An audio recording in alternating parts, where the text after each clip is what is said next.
3 दिन हो चुके थे शायद, 3 दिन और 2 रात वो लगातार परमेश्वर के पीछे थे और वचन सुन रहे थे। तीसरे दिन परमेश्वर ने कहा इनको कुछ खाने के लिए दिया जाए, क्योंकि जब वचन सुनने के लिए आपको एक कीमत अदा करनी पड़ती। जो लोग ये सोच के गर्मी है घर बैठ के वचन ही सुनना है, घर बैठ के सुन लेंगे, आप वचन सुन सकते हैं लेकिन उस ग्रेस को हासिल नहीं कर सकते घर बैठ के जो आपको परमेश्वर के भवन में मिलती। हालेलुया। कान की शेप क्यों परमेश्वर ने गर्भ के जैसे बनाई है? क्योंकि गर्भ जो है वो चाहे धर्मी का बच्चा हो चाहे पापी का बच्चा हो, दोनों बच्चों को पैदा कर देता है। गर्भ नहीं देखता कि ये धर्मी का बच्चा है इसे पैदा करना है और पापी के बच्चे को पैदा नहीं करना, क्योंकि परमेश्वर ने गर्भ को बनाया है जनने के लिए। उसी तरह शेप कानों की इसलिए बनाई गई गर्भ के जैसी, क्योंकि इन कानों से आप सुनते नहीं है। ये बाहरी जो कान की शेप है इससे आप सुनते नहीं, ये इसके अंदर है जो कानों का पर्दा है वो सुनता है और वो दिमाग को सिग्नल भेजता है और आप सुनते हैं। ये थोड़ी सुनता है। यहां पर तो अगर ये ना भी होता तो चलता था कुछ भी, लोगों के ये कान के एक एक्सीडेंट हो जाते हैं, उखड़ जाते तो भी वो सुनते हैं। पहलवानों के कान पे लग लग के यहां पे मोटा सा गुब्बर सा हो जाता है, वो भी सुनते हैं। तो इससे आप सुनते नहीं हो। ये तो परमेश्वर ने आपको एक निशानी दी है कान को गर्भ के रूप में बना के, कि जो कुछ तुम सुनोगे अच्छा या बुरा उसका फल तुम्हारी जिंदगी में जरूर आए।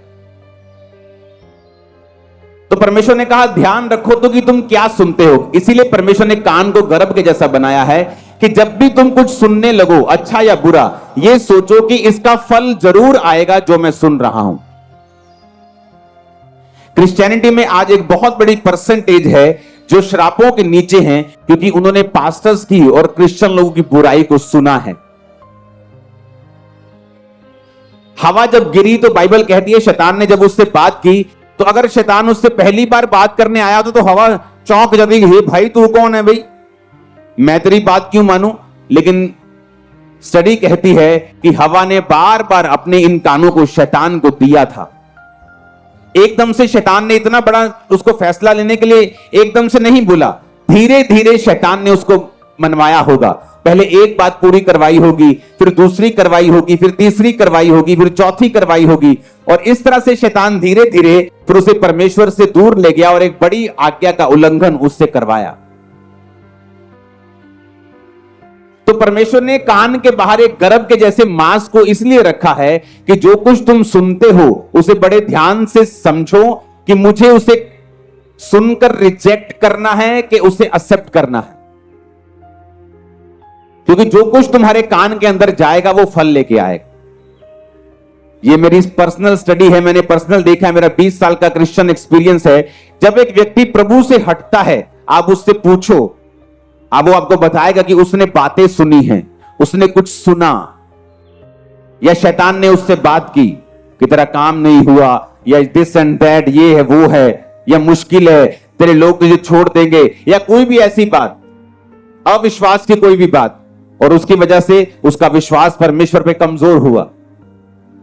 और इसलिए परमेश्वर ने कहा विश्वास सुनने से, और सुनना मसीह के वचनों को, कि अगर एक तरफ से शैतान तुम्हारे कानों में अविश्वास की बातें डाल रहा है, क्योंकि वो जानता है कि अगर तुम मसीह में खड़े रहे अड़े रहे तो तुम्हारी जिंदगी सफल हो जाएगी, तो दूसरी तरफ से तुम्हें यह मेक श्योर करना पड़ेगा कि अगर एक तरफ से शैतान तुम्हें तंग कर रहा है तो दूसरी तरफ से इन कानों को तुम वचनों के नीचे लेके आओ, वचनों को सुनो। संडे थर्सडे जब भी वचन मिलता है उसे सुनो और उसे मानो। अच्छे लोगों की संगति करो, वो लोगों की संगति करो जिनके साथ बैठने के 5 मिनट 10 मिनट आधे घंटे के बाद तुम्हारा विश्वास बढ़ा हुआ हो, कम ना हुआ हो। तो ये तुमने देखना है, क्योंकि जो तुम्हारे कानों के इस गर्भ के अंदर जाएगा वो फलों को लेके आएगा। बहुत सारे लोग ये बोलते हैं कि हमें व्यभिचार के अटैक होते हैं।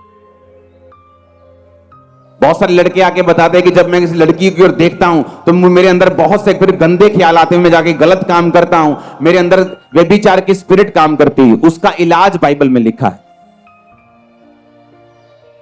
अभी मैं हाथ खड़ा कराऊं तो आधी चर्च हाथ खड़ा कर देगी।